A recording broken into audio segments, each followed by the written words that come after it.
கிறிஸ்துவுக்குள் பிரியமானவர்களே, இயேசு கிறிஸ்துவின் இனிதான நாமத்தில் உங்களை வாழ்த்துகிறேன். மே மாத வாக்குத்தத்தம் சங்கீதம் 128 அதிகாரம் 2 வசனம்.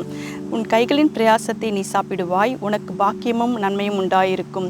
Psalms 128 verse 2. You will eat the fruit of your labor, blessings and prosperity will be yours. இந்த மாத வாக்குத்தத்தமாக உழைப்பாளர் தின நாளை முன்னிட்டு கர்த்தர் இந்த மாத வாக்குத்தத்தமாக நமக்கு இந்த வசனத்தை கொடுத்திருக்கிறார். உங்கள் அனைவருக்கும் இனிய உழைப்பாளர் தின நல்வாழ்த்துக்கள். Wish you all a blessed labor day. கர்த்தர் இந்த வசனத்தின் மூலமாக நாம் நம் கைகளின் பிரயாசம், நாம் நமக்கு உழைக்கும் பலனை அனுபவிக்க வேண்டும் என்பதை விரும்புகிறார் என்று இந்த வசனத்தின் மூலமாக நமக்கு தெளிவுபடுத்துகிறார். கர்த்தருடைய ஆசீர்வாதமும் உழைப்பும் சேர்ந்திருந்தால் அது நம்முடைய வாழ்க்கையை நன்மையை தரும். நாம் நேர்மையாக உழைக்கும் உழைப்பு நமக்கு நம்முடைய உழைப்பின் பலனை கொடுத்து நம்மை ஆசீர்வதிக்க தேவன் விரும்புகிறார். நாம் ஏமாற்றம் இல்லாமல் சோம்பேறித்தனம் இல்லாமல் உழைத்தால் அந்த உழைப்பின் பலனை கர்த்தர் நம் ஒவ்வொருவருக்கும் அருளுகிற தேவனாய் இருக்கிறார். வேதத்தில் அநேக பரிசுத்தவான்கள் அவர்கள் விதைத்தார்கள், அந்த வேலையை செய்தது கர்த்தர். அவர்களுடைய பலனை ஆண்டவர் அனுபவிக்க செய்தது கர்த்தர்.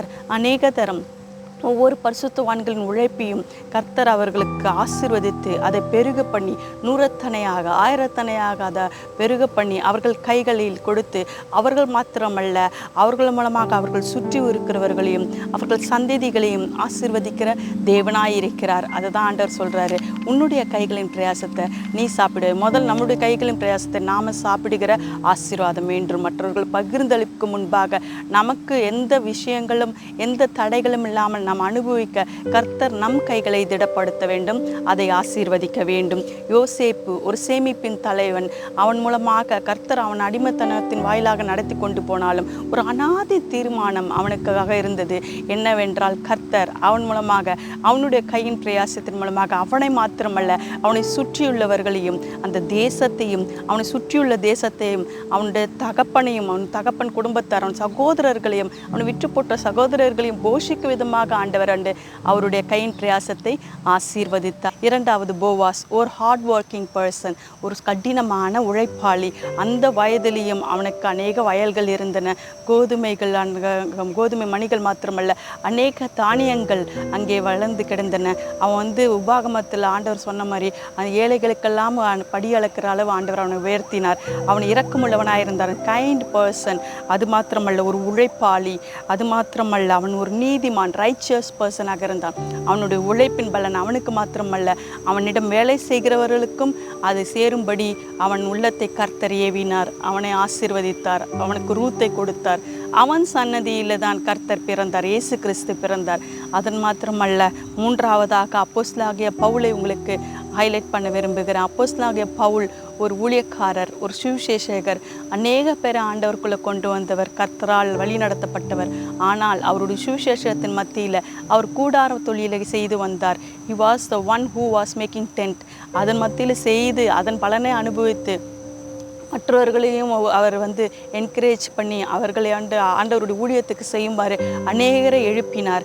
லீதியால் ரத்தாம்பரம் விற்கிறவங்களெல்லாம் அநேகர் உழைத்து கர்த்தருடைய அந்த பலனை கர்த்தருடைய ஊழியத்திற்கும் அந்த பலனை தங்களுடைய விருத்திக்கும் அவர்கள் எடுத்துக்கொள்ளுமாறு கர்த்தர் அவர்களை ஆசீர்வதித்தார்.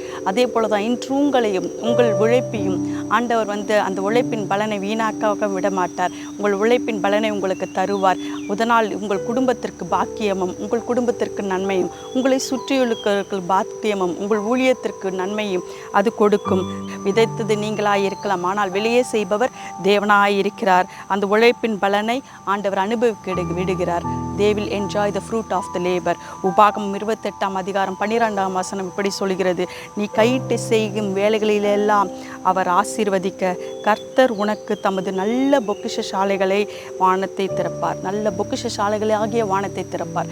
ஆண்டவர் உன் கையிட்டு செய்கிற வேலைகள்லாம் ஆசீர்வதிக்க அவர் பொக்கிஷசாலையாக வானத்தை திறந்து அதன் மூலமாகவும் உன்னை ஆசீர்வதிக்க வல்லவராயிருக்கிறார். அதனால தான் இந்த நாள் ஒரு விசேஷித்த நாள். இந்த மாதம் விசேஷித்த மாதம். ஒரு உஷ்ண காலமாக இருந்தாலும் உங்கள் உழைப்பின் பலன் உங்கள் வியர்வைகளை ஆண்டவர் வெறுமையாக்க விட மாட்டார். நீங்கள் சிந்துகிற ஒவ்வொரு வியர்வைகளும், செபித்து செய்கிற ஒவ்வொரு வேலைகளையும் ஒவ்வொரு விஷயங்களும் கர்த்தர் உங்களை ஆசீர்வதிப்பார். அதே மாத்திரம் நேர்மையாக உங்கள் உழைப்பிலே வாழுங்கள், அதிலே கர்த்தர் பிரியப்படுவார். அது மாத்திரமல்ல, தேவனை நம்பி செயல்படுங்கள், எல்லாவற்றிலும் ஜெபித்து தேவனை நம்பி செயல்படுங்கள். Ask Holy Spirit to be with you in all your situation.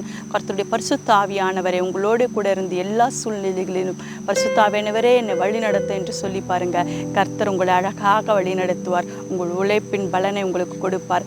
அதன் மூலம் உங்களுக்கு பாக்கியமும் நன்மையும் உண்டாயிருக்கும். நாம் படிப்போமா மறுபடியும்? சங்கீதம் 128 அதிகாரம் 2 வசனம். உன் கைகளின் பிரயாசத்தை நீ சாப்பிடுவாய், உனக்கு பாக்கியமும் நன்மையும் உண்டாயிருக்கும். உன் கைகளின் பிரயாசத்தை நீங்கள் சாப்பிடுவார், கர்த்தர் உங்களை ஆசீர்வதிப்பார், பெரிய காரியங்களை செய்வார். ஆமேன்.